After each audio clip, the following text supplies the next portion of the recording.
Okay, so what we're going to show here in just a moment is that that advanced primary care works. And what we have on the screen with me today are three of the companies that are doing the best work in advanced primary care in the United States. I have a lot of data. I look at a lot of data. I look at a lot of companies, and all three of them do an outstanding job. So when Larry gets set up, that's fine. But the thing that is happening right now is that people are acknowledging advanced primary care works. We want it, but how do we get it? Not everybody has 600 to 1,000 people in one location. So, or they have 600 to 1,000 in one location, but then they have people spread out throughout the country and they want to provide it with everybody. So today, we're going to talk about how would you do that if you're a corporation that would like to do that. And I'd like to, Brandon, are you in? Can you speak yet? He's like me. He probably got stuck on it as a guest. So Brandon works for a company that's called Acressa, and they have built a platform to make it very easy for corporations to plug in community physicians that are in different parts across the United States with leading companies like the three we have today. So when Brandon can tell you about that, we'll have him tell you about that. But in the meantime, let's go ahead and ask each of you to share how are you handling the situation? What's your strategy and what's your vision? Because I know that this is a huge trend in the future. So I'm just going to go around the screen in the order mine appear. Greg, you're first. So can you tell us just a sentence around CareETC, but then really focus on what's your strategy for companies that have that situation that they're managing? Great. Happy to, Dr. Connard. So CareETC operates 100 clinics in 30 states. Roughly 50% of our clinics are dedicated and 50% are shared site. Today, we provide services to a number of employers who have employees that are not able to access the clinics. They don't reside in the catchment area of the clinics. And we do that in a number of ways. We work with organizations like Acressa to provide direct primary care access. We also provide connected virtual care where we have our providers connected to a nurse or an EMT on the other end and using technology to provide direct care in that fashion. And then, of course, with COVID, we're providing a lot of virtual primary care as well. And so what I know we get from all three of the companies that are on are what's shown in this study. Let me run through this real quickly. Larry, go ahead to the next slide. This was published in JAMA earlier this year. Go to the next slide. And basically, there are 23,000 people in this population-based study, and they looked at the people who went to primary care the most, and then they did a kind of a risk propensity matching, and they took 1,983 people who went to clinic like is represented by the three people here today, and another 1,983 that went to kind of usual and customary care.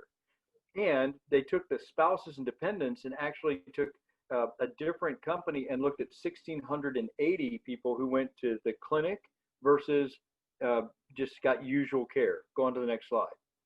And what you see here is look at the fourth over from the left. That's primary care. They were paying more for primary care, almost double the 5 to 6% that was paid for primary care by the average company. But look at all the ones below the line. Total spend was down over 30%. Emergency room, hospitalization, specialist utilization, prescription utilization, surgery, laboratory, and radiology. Mental health and physical therapy were increased, which is a very good thing. Go ahead to the next slide, Larry. And when you look in utilization, so that was cost I just went through. In utilization, there was more primary care and mental health care delivered. But again, emergency hospital, specialist, laboratory visits, radiology, and surgery, and drugs are all down. So this is the promise of advanced primary care. And Larry, you can go ahead and take us out of that view, and we'll go back just to the everybody being able to be present and see. So, all right, so we're back on. So thank you, Greg. Let's go ahead. Kirk, you're next on my screen. Would you tell us a little bit about who you are and your company, and then what your strategy is to bring these people in? Yeah, absolutely. Thanks, Scott. Paladina Health is one of the largest providers of advanced primary care in the country. And we have about 130 health centers spread across 20 states, and we have certain pockets of density in areas like Colorado, New Jersey, Ohio, Indiana, Wisconsin. But we also have others that are set up specifically in I would say secondary markets or secondary communities as well. And as we've approached the market, we've approached it in terms of largely focusing on near site opportunities. And what that does for organizations is, because those health centers are able to be shared across community employers, we can reduce the size requirements for employers to participate in those existing health centers. So that's one way that we are approaching some of those smaller, I would say, outpost types of branch locations for employers. Others are using technology. So Greg mentioned the use of virtual. That's something we're firmly investing in as well, and have rolled out across the country. So we're in a spot where we can provide virtual primary care, and there's a nuance between the traditional telehealth and virtual primary care. And that is because what we insist on is that continuity of care and that one-to-one relationship between primary care and that patient. And so we are able to do that on a national basis. But then we're also thinking about how can we help some of those local independent DPC docs? And is there a way that we can use some of the investments in technology and clinical insights and in our marketing and our sales to really help them advance their practices? And so there's a lot that we're thinking about and a lot that we're starting to do in local communities to help raise the bar of all DPC practices across the country. Fantastic. And last but never least, Reagan, can you share with us a little bit about yourself, your company, and your strategy? Sure, thank you. My name's Reagan Le Doiron, and I hope Larry was writing that phonetically for next time. I am president of We Care TLC, and we are in our 16th year of operation, and we have the unique advantage of really seeing this whole industry change and evolve, and really going from, can this concept work, to how do we best make this concept work? So our focus is always on the data, because we come from the reinsurance side of things. We've built our own data analytics systems, and we've been able to see very clearly a diabetic who is seen, and it's touched on in this the study that you went over. You know, the diabetic who is seen primarily in the health center, the employer-sponsored health center, costs less overall than the diabetic who is not treated within the primary care health center. So our question is, do we have an impact? It's how can we have a bigger impact? So it goes to the our clients who have, maybe a base of 1,000 employees in one area, but they have 30 here, 1 here, 2 there. And so, but they're still, drivers of health plan cost, and they still need access to care. So how do we make that happen? So we have evolved into partnering with people like Cresa and offering and partnering with local DPC firms and expanding our reach there while unfolding them, because we really do believe in continuity of care and really, ensuring that it's all, even though it's different, it all feels as one, because part of the problem is, the silos in the healthcare industry, and that does affect care and it does affect costs. So we always have our eye on that.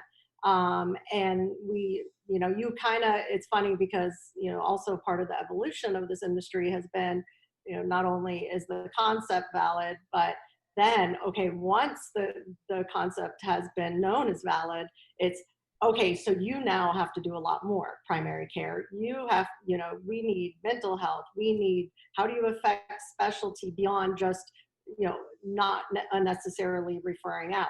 So we've been, keeping our eye on partners in all of those areas to help those downstream costs, as well as virtual. You have to have a little bit of this, a little bit of that to kind of tie it all. And then finally, what we've really found is it's been exciting for us, just because it's such a win-win for our clients, is all healthcare is local, right? So that's why, finding the staff that is part of the community is key. But also our clients are now able to, those that want to, can open up their health centers to smaller, employers with 10 employees who may not be able to offer healthcare, or individuals who in the community who may not have access to healthcare. And this will help our clients. This does help our clients offset their costs and gives them the ability to expand hours, services, all of those things. So the ability to be flexible and to understand what's going on and to have valuable partners in the process is really key. Yep. And I have come to all three of you all with corporations that I work with and said, here's a corporation. I came to you all recently with one that had 12 locations across the United States. They had 400 people in Dallas, but they only had 12 here and 8 there and 10 there and 17 there and 42 there. And, as working on the other side as a medical director for corporations, how optimistic are you that companies will be able to come to you over the next 2 years and you'll be able to find and I agree with you, Kirk, I think that there's a patient-centered, virtual patient-centered medical home that can be done without physically being inside. But at some moment, they've got to have boots on the ground. You've got to have someone to see the people in that area. So do you see a possibility that companies that are spread out, that have multiple places across the United States, will be able to come to you all directly and get, and get all of their employees taken care of? I would say with a resounding certainty, yes. And that's really where we're focused, because, as we were working with organizations, they're looking to provide consistency and generate that total cost of care savings across their populations, not just in their largest location. And so as we've thought about that problem, we're looking at technology and the way that we can combine that technology with boots on the ground to do those things that really need the hands-on care.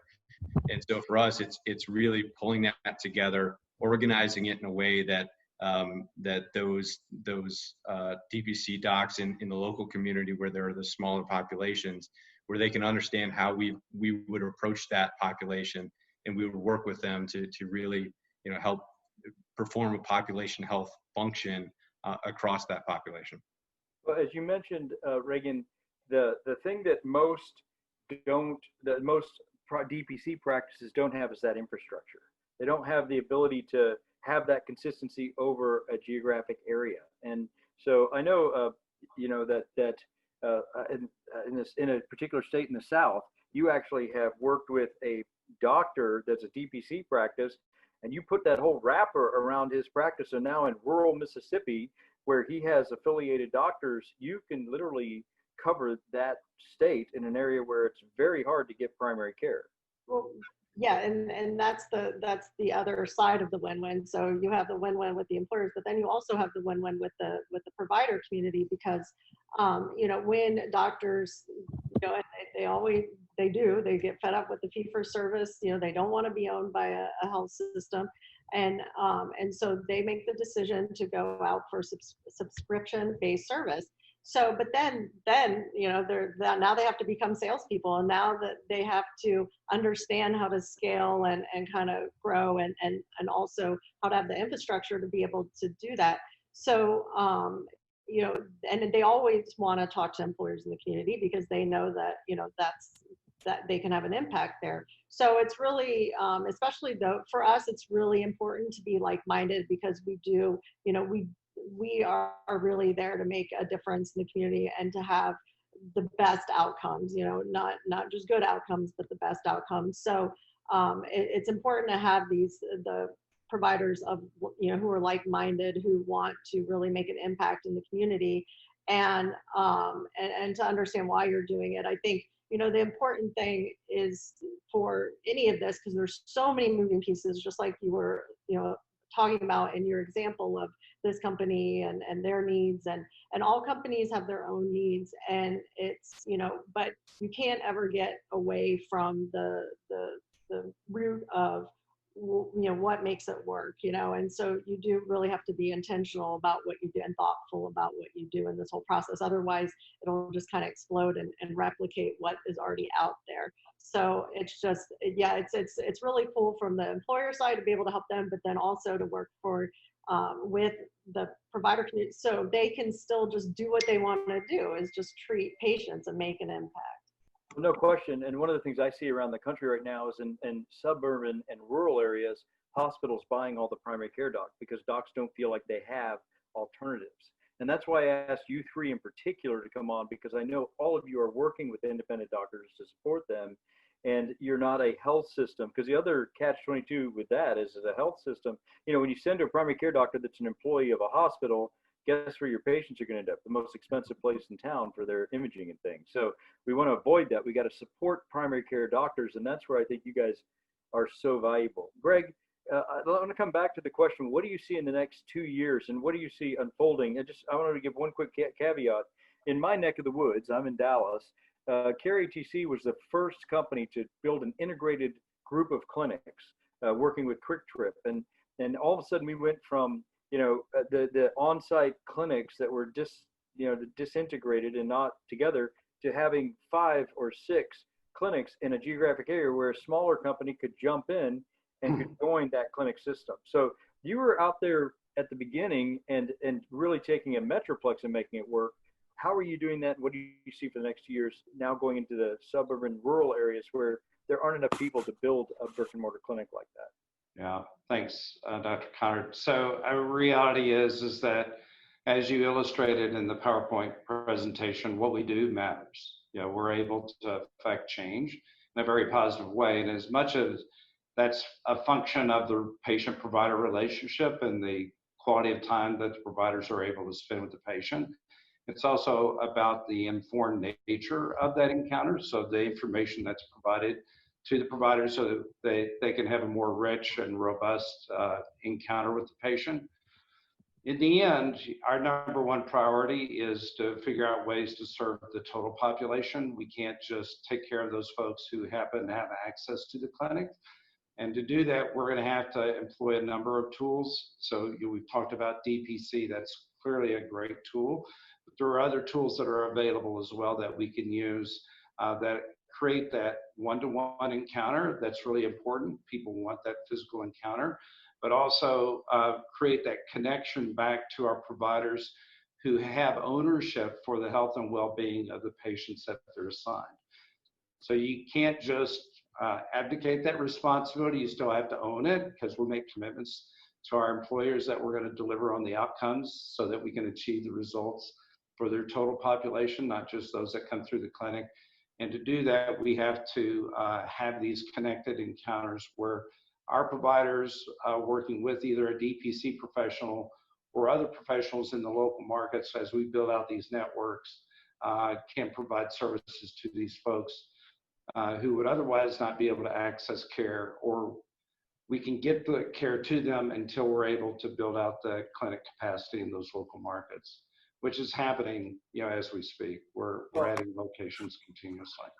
The other thing that's great about you three is that you all have your area of focus and where you have deep penetration, and then you have areas where you complement each other so well. So, yeah. I really, I see a vision where we have companies like you all working together behind the scenes, coordinating with each other and supporting each other, where, Greg, you may have a ton going on in Dallas, and Kirk, you don't have a whole lot in Dallas, and Reagan, you have a whole lot going on in Indiana, and a company has people in those areas, and we can all work together.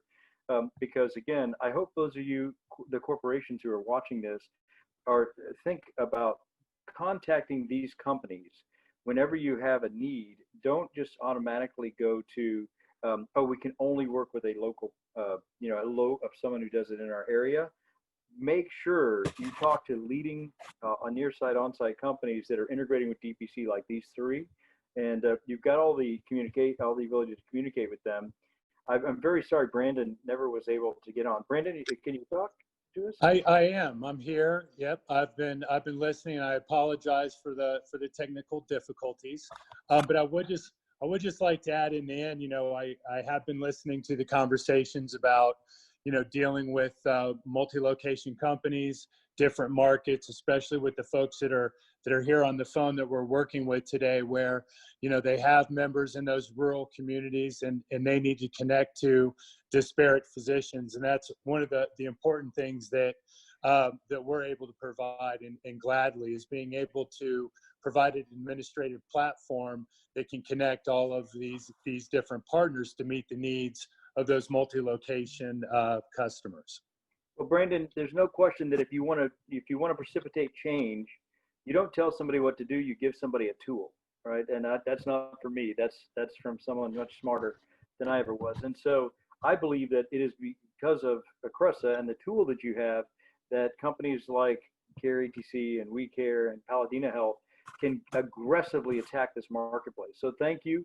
And for those of you who don't know what a Cressa is and things, we gave you Brandon's information. They're behind the scenes. They're a technology platform that supports the clinics being able to provide integrated support. But Larry, I think that we've used our time, and I really appreciate the opportunity for us to bring this vision forward. And I really would encourage everybody who's doing this to make sure to talk to these companies and figure out how you can incorporate DPC with the big companies that can provide support where you have a higher concentration of people. Well, that's great, Scott. We do have a couple of minutes. A question did come up about how do you select the right physicians for a corporate environment? What we know is that the nature of that provider can make or break the clinic and its utilization. And many physicians are just not used to working in an environment that's not fee for service, where they've got to generate a lot of volume, a lot of units, and be part of an employer's culture and strategy.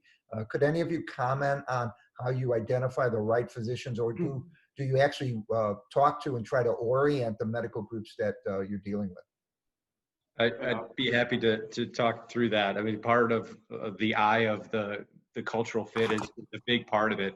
And we traditionally like to involve the actual employers in the hiring process and understanding what's the nature of the work they're doing, what's the population look like from a health perspective, from a clinical perspective.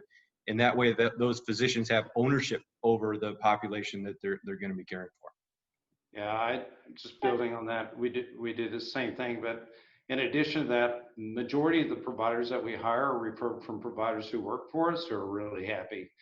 And so there's not a better testimonial than having a physician who's really happy, talking to their peers about, what a great opportunity would be to work with us and work with our clients. I think it's also, just to piggyback off of what they were saying as well, is that it's important to look for the background and that the providers have. So, are they well situated to make that transition? Because we do not, we want them to treat what they can treat in the health center. We do not want the automatic, just refer them out. That's always a training, because that's an unlearning process.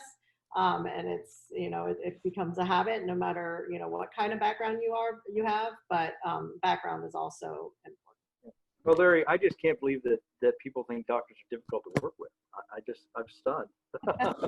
I actually wrote a book called The Art of Medical Leadership, and I know Reagan does a program with all of her doctors where we try to teach them to think differently. Yeah. Because the old model, the way that we're taught as doctors is you're the king, you're the cowboy. You go tell other people how to run their lives, and they do what you tell them to, and that's a great doctor.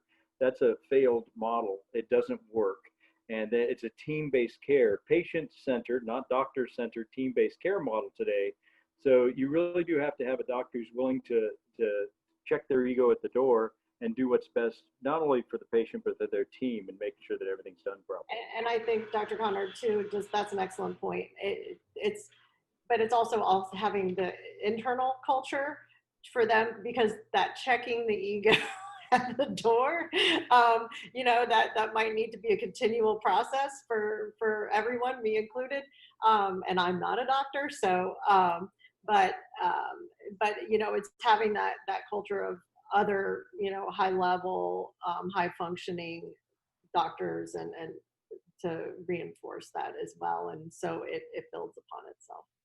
Well, thank you all very much. We've got to close now, but again, I want to thank Reagan and Brandon, Scott and Kirk and Greg